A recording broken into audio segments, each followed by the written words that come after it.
The last three psukim of the parsha, the last rashi, the last two rashis.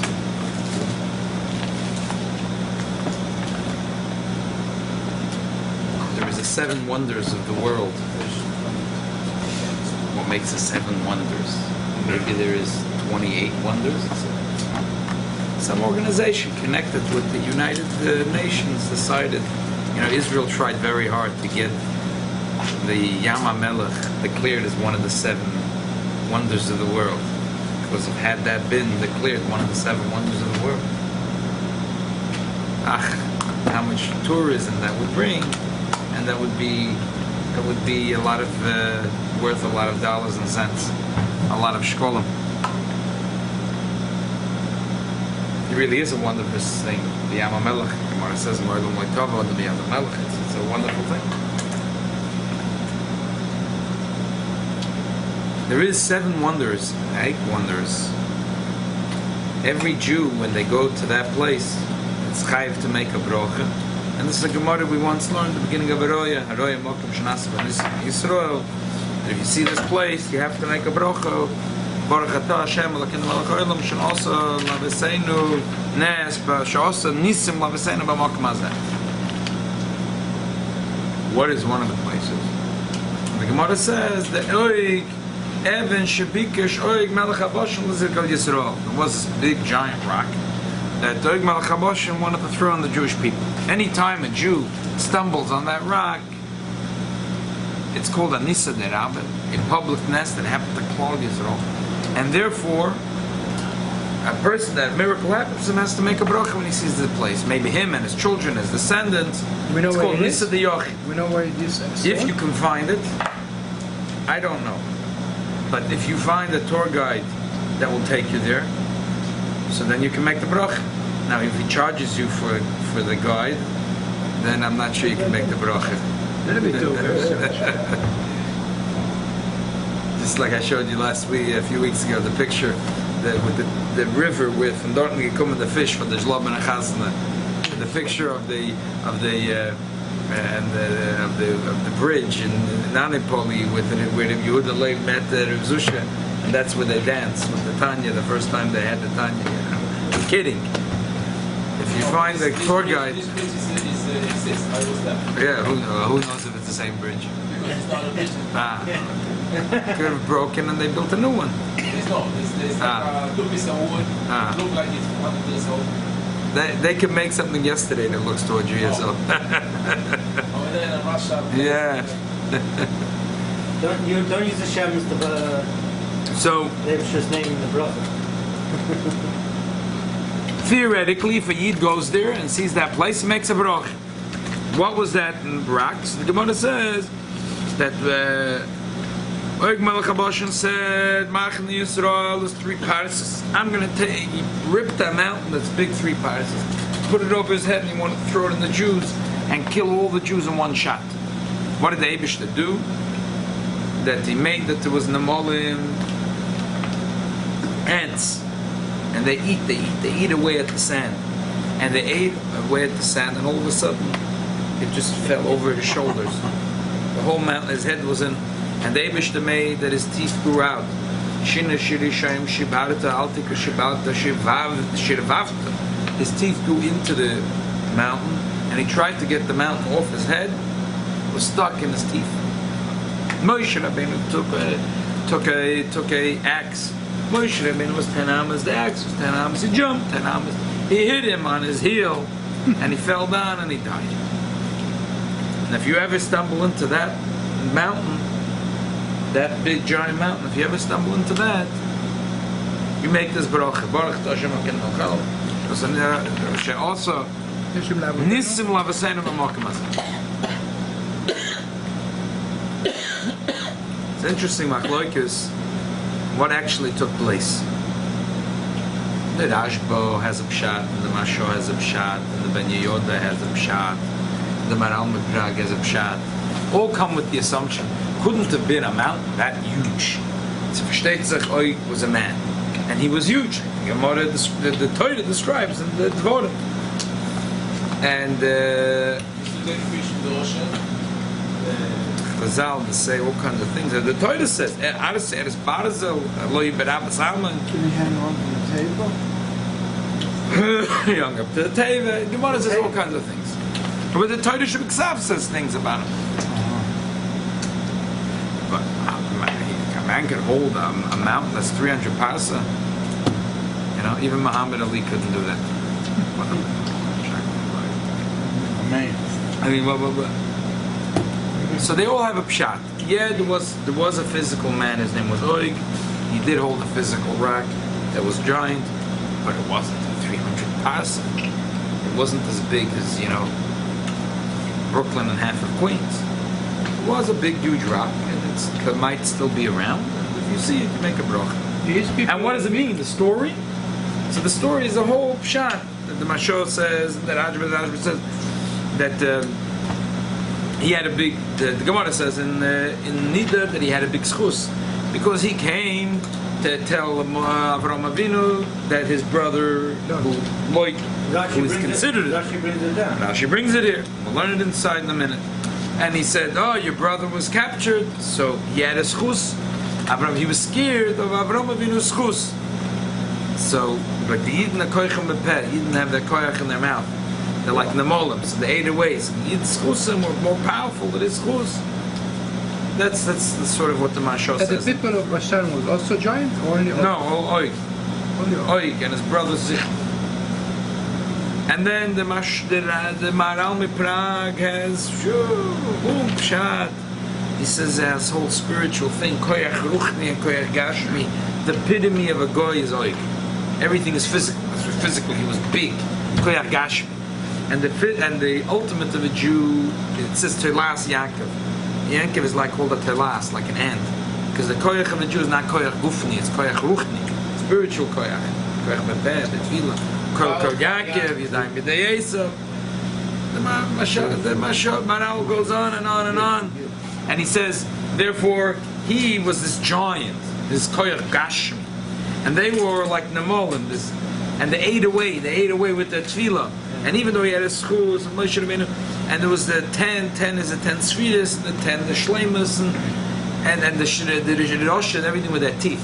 Their taivas they like to eat with their teeth, and they like to eat up another person, and they like to grind their teeth, and to get rid of a rosh is hakas shinaf, to break his teeth.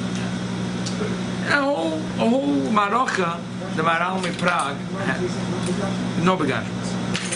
No, they all say there was a physical giant and a big rock, but not everyone. Rashba, Maral Miprag, and the Ben Yehuda. Even saying it's a physical guy and a big rock makes no sense. A big rock will kill our nation. Right, but they talk in a spiritual sense. But I found one pshat different. In Balak, it brings down the fact that he says the koyach is sicha.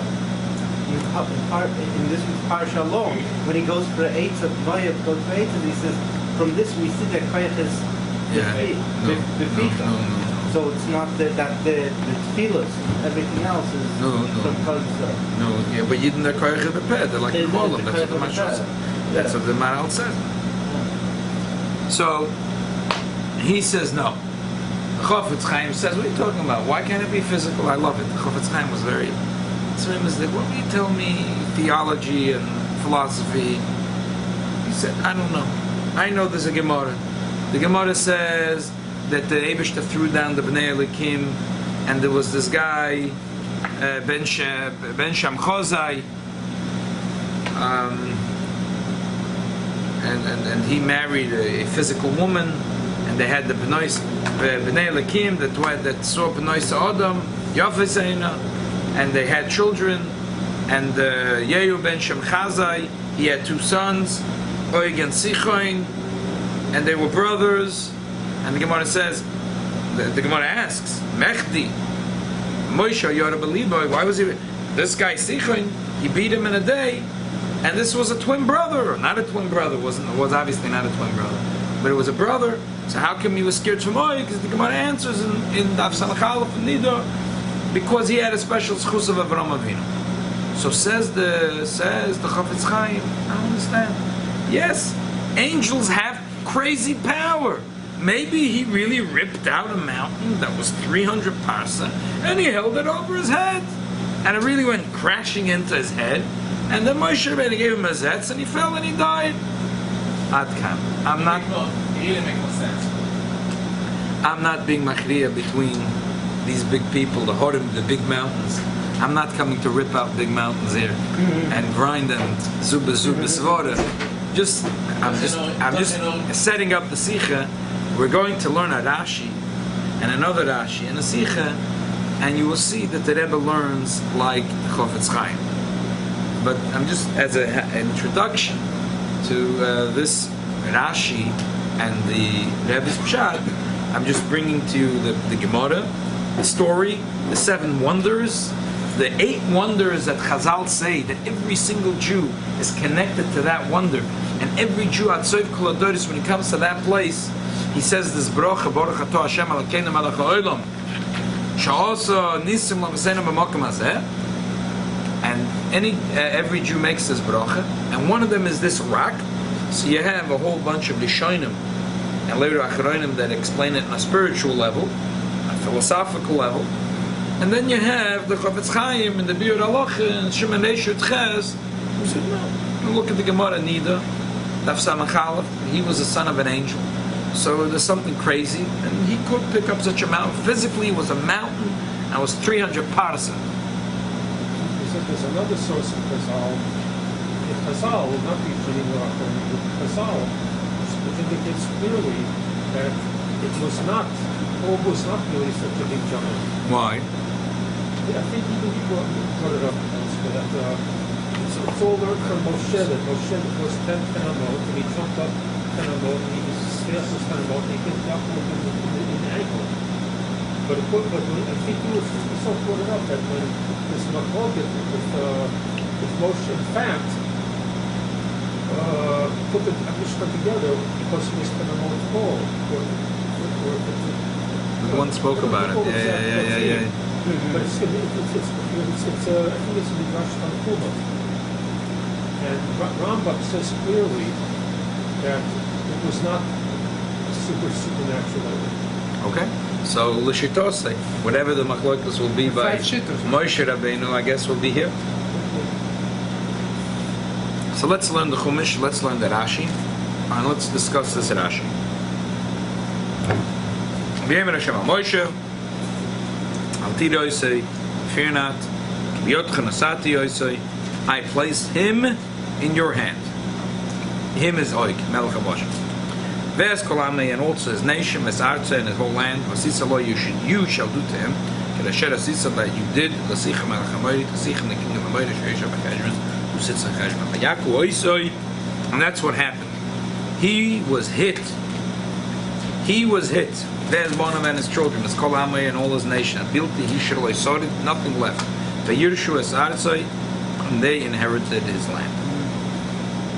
Let's learn the 2 Rashis. Al Tirois, to show you Moshe Yoreli Lochem. Moshe was scared. Moshe Rabbeinu was scared. Why was Moshe Rabbeinu scared? Shema Tamal Eschus Shel Avram.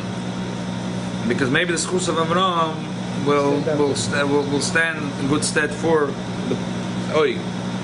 In other words, Rashi is bothered. While Tirois, all of a sudden today Moshe.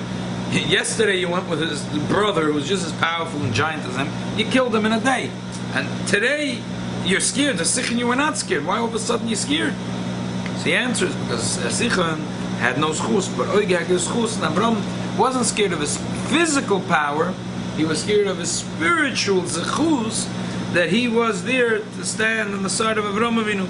Shenem, as it says in the pasuk, the Polit came who Oig.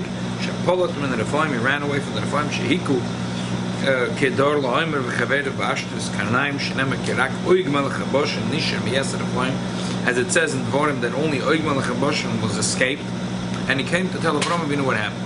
So he has a schus because vayishma Avram ki nishba ochiv, he considered Lot like his brother. So he came to tell Avram Avinu what happened, even though Rashi says in Lech Lecha he had nefarious intentions, but the actions were lepoil that he came to tell Avram Avinu what happened. Why Og came to Avram? Rashi said he had really evil intentions. To get it He wanted Avram to go on war. He's sure Avram was going to die. He's going to take Sarah as a wife. Not Lishma. Not Lishma. Very much Eloi Lishma. But still, he had a schus. Okay. Next Rashi. Vayaku Isa. They hit it. Moshe Horgen. Moshe hit it. Again, what's bothering Rashi in this? Why it's a Vayaku, not Vayaku? Oh, exactly. Why does it say singular? Why does it say singular? Rashi's bothered. So Rashi answers. Because only Moshe. Kedisa, how do we know only Moshe did it? Kedisa bebrachas, as we know in the Gemara Brachas, we're in the Pedek of Haroya.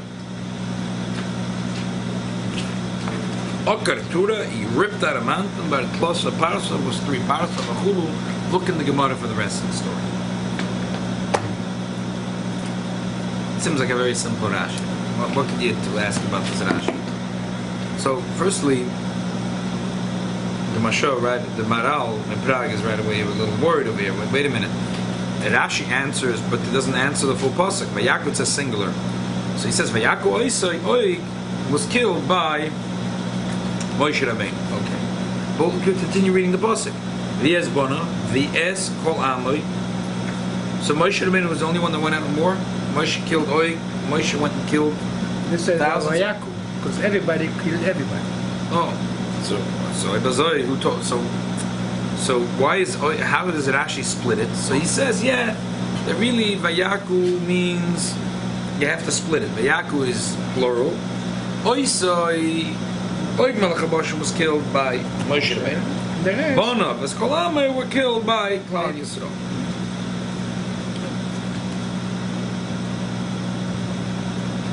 The Rebbe says like this. Understand what's Rashi's kasha? What's bothering Rashi? What's bothering Rashi? It says Vayaku Oisoi plural.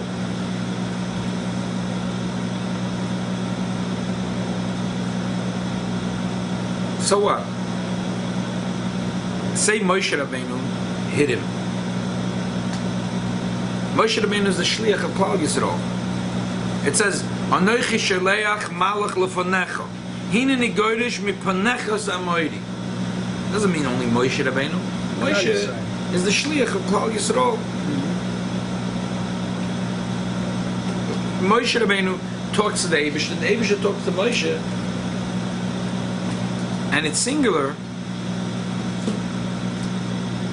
So, just because in the previous pasuk it says, "Ki biyotcha nasati yoisoi," I'm going to place you in your hand. So what? Why doesn't Rashi learn Pashat? When the Eibush said, I'm going to place Oig in your hand, he didn't mean physically that only Moshe Rabbeinu was going to kill Oig. He meant B'Shem Kol Yisrael. Just like he said, when the Eibush said, Hineni Shalech Malach Lefanecha, Hineni Goydish Mepanecha. Maybe why can't Rashi learn everything glot? Who told Rashi that Moshe Rabbeinu killed?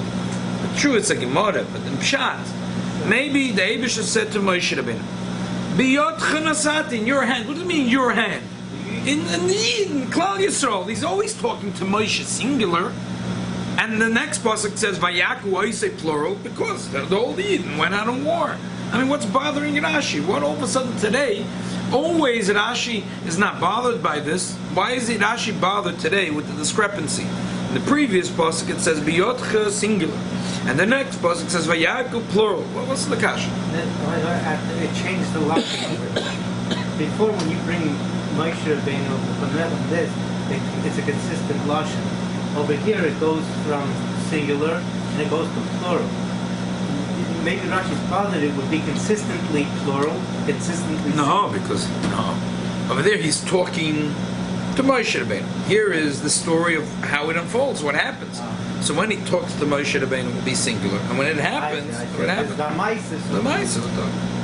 I think when Hashem tell him, "Al tira oto ki be'adcha natati," okay, you're going to take care of him. And then the pasuk says, "Ve'kol amo ve'atzor," and you do whatever he did to Sichon. And after that, so you finish with Og. And ve'kol amo ve'kol atzor, it's vayaku oto ve'et banav. This is kol amo ve'kol atzor, vayaku oto ve'et kol banav. It's continue from here to here and from here to here. So, why is it? The Maral It's two different says, parts. Maral says it bothers Rashi. It bothers Rashi in the first pasuk. It says biyotcha singular. Moshe is going to kill him, and then it says vayaku oisev as one of plural. So he answers that really only Moshe Rabbeinu killed Oig.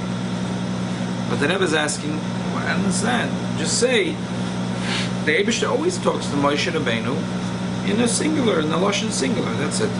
And not only this, in Dvorim itself, it says by Sichan, Rei nosati biyotcha es sicha melech Heshbon. And no one ever said that in the war of Sichon that only Moshe Rabbeinu killed him. The pasuk says biyotcha, in your hand.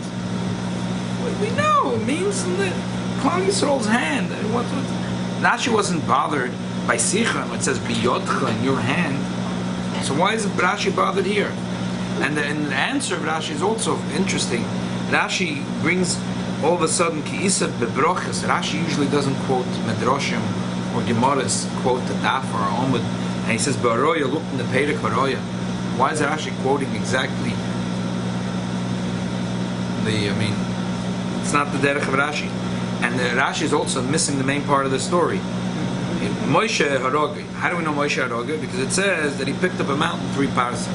That's missing the main part of the story. That continue the story. Moshe Rabbeinu jumped and he took an axe and he hit him. You're not telling me the main part of the story. Quote the main words of the story. You want to say that Moshe killed him, so bring the words in the Gemara that Moshe killed him. Elamai, so the Rebbe says like this. It says in the pasuk, "Vayomer Hashem Moshe al tira oisei." Don't be scared. So Rashi says, "Shahoya Moshe Yore." Why is Rashi emphasizing Shahoya Moshe Yore? What is it? I mean, that's what the pasuk says. Al tira oisei. What is Rashi emphasizing? Shahoya Moshe Yore. Who else know about it? Very good. The Yidden and Moshe Rabbeinu saw different things. When the Yidden saw Oy, they saw one big fat giant goy. They said, what's a goy? A skinny goy, a fat goy, a small goy, a big goy. We'll get Dr. Seuss to write a book about this. Yeah, who cares? A goy is a goy is a goy is a goy. We killed out all of Sichon. We're going to kill out all of Oig. The Yidden were not scared. And the Torah even says that when the Moshe Rabbeinu sent a few spies to Yazer, they said, let's kill them all. Let's spy and kill them all again. They went, they spied, and they killed them back. They said, there's good news and good news. The good news is that it's easy to kill them, and the good news is that we already killed them. It's finished. It won't be like the Meraglim. Right, they were the opposite of Meraglim. The Yidden were not scared. And now, these Yidden were not 40 years ago Yidden. These Yidden, fearsome. They were Botuach Moshe Rabbeinu. The new generation. Only Moshe Rabbeinu, the future. dear in his heart, deep in his heart, like the Gemara says, Hoya Moshe Yoda Beliboy. He knew Sichon is not Oig and Oig is not Sichon. Even though they're brothers, they look like 2 big fat goyim, but Oig has his chus that he was in the side of Avraham Avinu. So therefore he was scared. The Yidden were never scared. It's a kasha. Again, if you say he was the son of an angel, so then it's a shkin kasha. So therefore, everything from here, everything flows. Moshe Rabbeinu is scared. The Yidden are not scared. The Eibusher speaks to Moshe Rabbeinu and he says, Ki biyotcha nasati oisoi. So now, who is scared? Moshe Rabbeinu. So when the Eibusher answers Moshe Rabbeinu biyotcha nasati, it means mamish biyotcha. Usually when he talks to Moshe Rabbeinu, and it doesn't matter Lashon Yoch, Lashon Abba, he's talking to him as the messenger of Kol Yisrael, B'Shem Kol Yisrael. But over here, Moshe Rabbeinu was scared. They were not scared.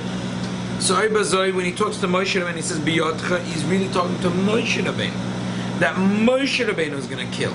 So now, the kasha, why does it say plural? Vayachu oisoi. So therefore Rashi answers, Taka Moshe Haroge. That the truth is, even though it says plural, but only Moshe Rabbeinu killed him. So why does it say plural? So you could say a few simple pshatim, which wouldn't fully answer it. You could say that Moshe killed him, Hashem Kol Yisrael. but it doesn't fully explain it. When Moshe Rabbeinu sent Malachim to the king of Edom, so he says, Vayishrach Yisrael Malachim. Yiftach said, Vayishrach Moshe Malachim. So it makes no difference. Moshe Yisrael, Yisrael and Moshe, Moshe and Yisrael. Hanosu Akoil, he sent, why? Because the Yidden said, we're not going to step out of the road. B'derech HaMelech Neilach. I think 600,000 Jews signed the petition to the king of Edom. Moshe Rabbeinu spoke in the name of Kol Yisrael. So Moshe sent, Yisrael sent the same thing. But over here we're saying that Moshe Rabbeinu killed them. So why do we say Aloshem Vayachu? Why? And the truth is that Parshyos says that the pasuk is trying to save words. But why would you want to save words if really Moshe Rabbeinu was scared that he has a schus of Avraham Avinu? The Eibusher said, don't worry. In your schus, you're going to kill him. So it wasn't b'shem Kol Yisrael. It wasn't a special schus of Moshe Rabbeinu. So why can't the Torah say Vayach Oisoi Moshe and then Vayaku Bnei Yisrael? Whatever. The Torah could say a lashon where it splits Oisoi Vezbonav. Rashi answers by saying a story of Tlos Meya Parsa. Tlos Parsa. What was the schus of Ori? Did he help Avraham Avinu? Now what does he do? He picks up a mountain, 3 parsa. Why, says the Gemara? Because all the Jews were in a camp that was big 3 parsa. I'm going to kill them all in one shot. Now, do you think now he still deserves to have a schus of Avraham Avinu? No. If you're going to say they're coming to fight with me, I'm going to kill a couple of them. I'm not killing all of them. They're coming to fight against me. So you could say maybe he still has a schus of Avraham Avinu. They're camping out in a place, and he now wants to kill every one of the descendants of Avraham Avinu. Do you think he still deserves to have a schus? Now you're going to say, but he didn't do it yet. But we know that by Kadosh Baruch is mitzaref l'maisa. Only by a Jew, only is mitzaref good things. Bad things is never mitzaref. But by Goyim, is mitzaref also the Avedis. And this guy didn't only do a machshava, he already did a maisa to show where he wants to do. He was already marching towards the Jews with this thing in his hand. So now that he ripped out a mountain that's big 3 parsa with the intention to kill every single Jew, man, woman, and child, he lost the chus of Avraham Avinu. Now that he lost the chus of Avraham Avinu, we don't need a special chus of Moshe Rabbeinu to kill Oig. Now he could kill him, regular, in the schus of Bnei Yisrael. So originally, when the pasuk says Moshe was scared, you are scared. Don't be scared.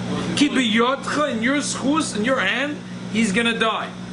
But now that he went and he picked up a big mountain, he lost the schus of Avraham Avinu. We don't now need the schus of Moshe Rabbeinu special. Now the pasuk could say Vayaku Oisei plural. Moshe killed him, but it was the Shem Yichud, B'Shem Kol Yisrael. He did it in the name of all the Yidden. Because originally, when the Eibusher spoke to him, Moshe Rabbeinu, Oig didn't pick up the mountain yet. So Oig had a schus of Avraham Avinu. So the regular schus of the Yidden wasn't powerful enough. So Moshe was scared, and the Eibusher said, don't worry, in your schus, in your hand, he's going to fall. But then when it came to Ma'asav Hapoel, and he picked up a mountain with the intention to drop it, like you said, at Talmud Ban, to kill every Jew, he lost the schus of Avraham Avinu. Now we don't need the special schus of Moshe Rabbeinu against him. The regular schus of the Jewish people was good enough. So now Moshe killed him, but it was plural. He killed them b'shem kol Yisrael as a message. But why did he want to kill the Jews? Why did he want to kill the Jews? Yeah. Why does Khomeini want to kill the Jews? Everyone. Why does Erdogan hate the Jews? Why did Bilam hate the Jews? From the beginning Why of does time. Poland? Yeah. From the beginning of time. First, we need miracles. We need miracles in our lives. Exactly. Right. So what? Well, eventually his true colors came out. When his true colors came out, that's when he lost the schus of Avraham Avinu. That's when he lost it. So now the psukim go very well. Now we understand why Rashi says Okar Tura Bas Klosi Parsi, because that's the critical words that explain the pasuk. The pasuk starts in the previous pasuk, everything is singular. In this pasuk, everything is plural. So Rashi says no, because in the previous pasuk only Moshe Rabbeinu was scared. So the Eibush said to Moshe, in your schus, in your hands, he's going to die. But now, after he picked up a mountain, there was the intention to kill every Jew, he lost the schus of Avraham Avinu. Now, Vayaku Oisoi, Moshe Rabbeinu killed him, but in the name of Kol Yisrael. That's why he says, look in the Gemara Brachas and Haroya. Why does Rashi say the Gemara Brachas and Haroya? Because how does the Gemara and Haroya start? That there's 8 wonders, 8 Jewish wonders in the world, not UNESCO wonders, not UN wonders, 8 true wonders in the world, and that every single Jew is called Nisa de Rabbi. There's Nisa de Yochid, that's only for individual man and his family, and then there's Nisa de Rabbi, which is for Klal Yisrael. And one of these places is this rock of Oig Melech HaBashan. This emphasizes how the story of Oig was, and the killing of Oig was B'Shem Kol Yisrael. It's called a Nisa de Rabbi. This is a nest that was shared by all Klal Yisrael. That's why the Torah says Vayaku, plural. Even though Moshe killed him, but it was really a nest, it was for all the Yidden. So therefore it says Loshen Rabbi. So we can do the same thing with David and Goliath. Every Nasi, every Jewish leader, when he goes out and he kills the enemies, and everything he does is not as a private citizen. For everybody, yeah. He does it for everybody. And that connected to tonight's Fabrengen of Yud Beis and Yud Gimel Tammuz. Even though when the Frierdiker Rebbe was arrested, Zokter Rebbe, he was arrested as a private person. They hated him. But when there was a Geula, the Geula, he writes, is Loi Oisi Belvad Gola Kodesh Baruch Hu. Ella, the Geula is for all Machava V'Toira Kedosha, Shoim B'nei Mitzvos, that this Geula is for all Yid, because Moshe Rabbeinu is not a private citizen. There are certain things that happen for Moshe Rabbeinu as private, but then there are things that it's so just like over here. It started as a specific thing. It was Moshe Rabbeinu's schus against Oig, but by the time of the end of the story, it was already B'Shem Kol Yisrael. But let me ask you, as an example, if a Jew gets attacked in any part of the world, it's an attack on the whole Jewish nation. Am I correct? Sure. Anyone in the world. So but now it's the opposite. Here, when Moshe Rabbeinu kills the enemy, is it killing him in his schus, the Moshe Rabbeinu's schus, or is he killing it in the schus of all the Yidden?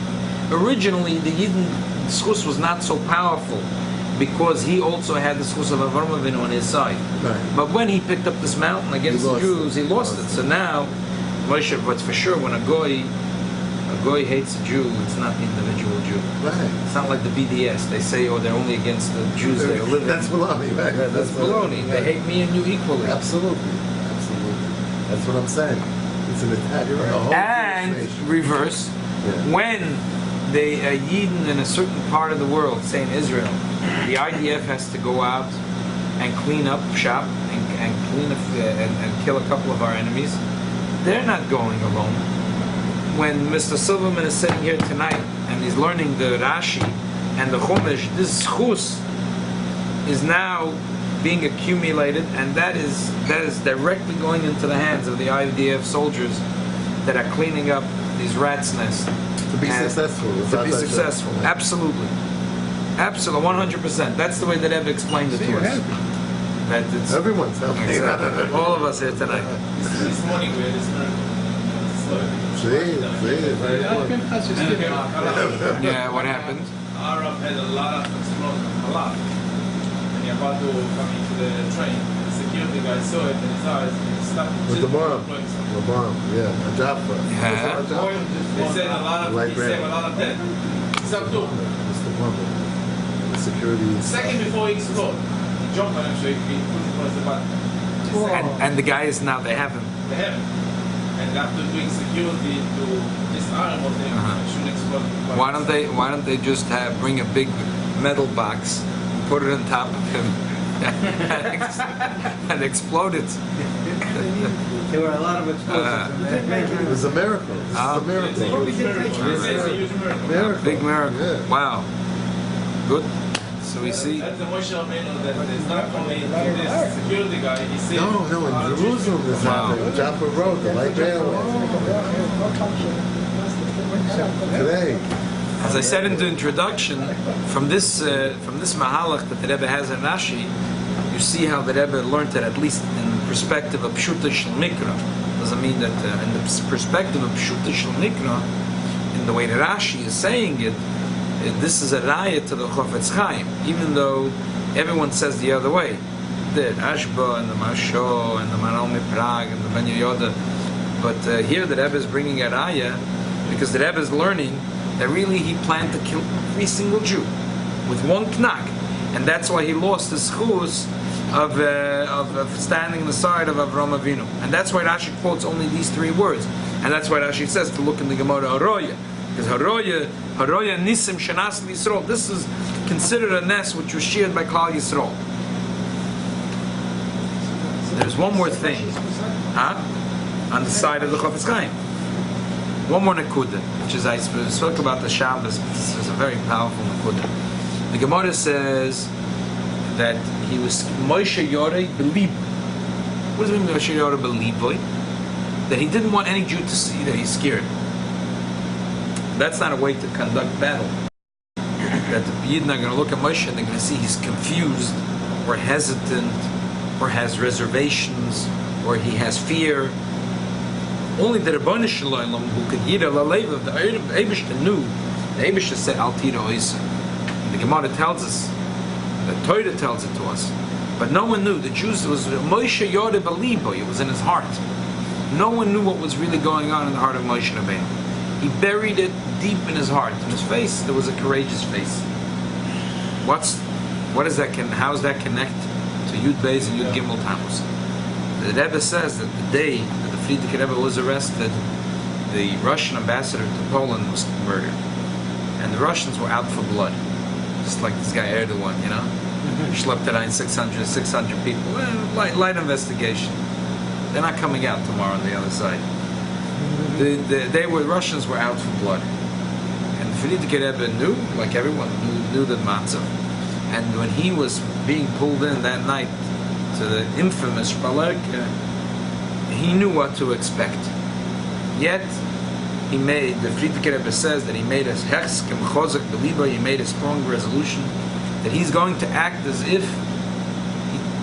if he's at home. He spoke only Yiddish, he cracked jokes. They said, "Do you know where you are?"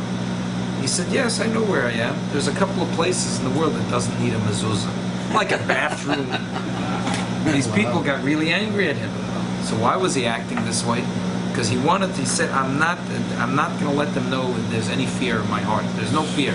As if nothing happened. And that's how I'm going to talk, and that's how I'm going to act, and that's going to be my persona, and that's the way I'm going to behave. And the Frierdiker Rebbe was successful, even though the Chayda didn't make sense. But really, this is connected to the Pasha. Because that's really what a Manig Yisrael has to do. That's what a Jewish leader, a Nossi, has to do. Not to show any fear on his face. Not to let it go out in the outside. Moshe Yoreh Beliba, it was deep in his heart. Moshe had a suspicion that there's a problem here. Sichim didn't have the schus. Oig had a schus. And this wasn't the land of the 7 nations, remember. The Jews never had a guarantee they're going to have this land. Maybe it was going to be like Ammon, Moav, Edom. They're going to have to go around, and this would be a huge headache. But there was no guarantee they're going to conquer this land. And this guy has chus of Avraham Avinu. He buried it deep in his heart, because you only win victories, the way that Rabbeim used to say, is with a march. Because any good army, any good strategist will tell you, you can have all the rifles, and you can have all the planes, and all the helicopters, and all the best, latest equipment, but if the morale of the soldiers, the foot soldiers, is low, guaranteed to lose. It has to be that the morale is high, and therefore you have to go out with a march. This is why in the army, the Israeli officer, when they go to battle, they tell the soldier, "Aharai, I'm going first, and you come after." To show courage. To show courage, yeah, that's it. And they learn it from you, probably. From Moshe Rabbeinu. Yeah. Moshe Rabbeinu was the first melech, Vayibishur melech. he wasn't going to show it. Moshe was Yori Belibay, but in his face, he put him a brave face. What is the lesson we have to take? That every one of us is a Nasi of our Ramache Vorim Shasagidim. We're a king in our own house. And especially in the year of Hakel, where the Rebbe said that every Yid has to be a king in his house and his city. So sometimes the Yetzer Hara smells out that we have fear. We want to take a new step in Avodas Hashem. He sees fear on our face. And you know, like in business, when you're the other side sees hesitation, they get the better of you. You can't show any hesitation. If you say a price and they see so they know they can chip away at it, right? But if you come and you say this is the price again, so then there's a different you can lose. You can win, you can lose. But so you got to know when to play it. You have to know how to play it. But when they see a Schwachkeit, when they see you're weak, you're guaranteed to lose. Right. You have to know when to give in. Not every war you have to win. But if you want to win with the Yetzer Hara, he sees hesitation. Oh, he loves to see hesitation. He'll exploit it to the end. A Yid has to be a Nosi. He has to learn from the Nosi Yisrael and Nosi Huakoil. Just like the first Moshe Rabbeinu, and just like every Moshe Rabbeinu in every generation, in the most difficult moments, like Friedrich Rebbe was literally facing danger of life and the opposite of life, and he made it as if he was calm. He did not show any hesitation, any fear. He showed confidence and calmness. That's the face we have to show to our Yetzer Hara. When we're ready to take the next step, we're taking the step. There is no fear, there's no hesitation. If there is, we bury it deep in the heart and we don't show it to, because ultimately when we do that, then the Rebbeinu Shalom says, you know what? I know that you're trying to be fearsome. I know you're burying deep in your heart your reservations. The Rebbeinu Shalom blesses a Yid. When a Yid does that, the Eibush rewards him with a special blessing. You know what? So that's the lesson that we take from Yud Beis Yud Gimel Tammuz. Every one of us has to be a king in our house. Every one of us has to take a step in the direction of the Milchamas HaYetzer. And even if we have sometimes some reservations, we bury it deep in our heart. And the Rebbeinu Shalom gives us a brocha, that we win the war.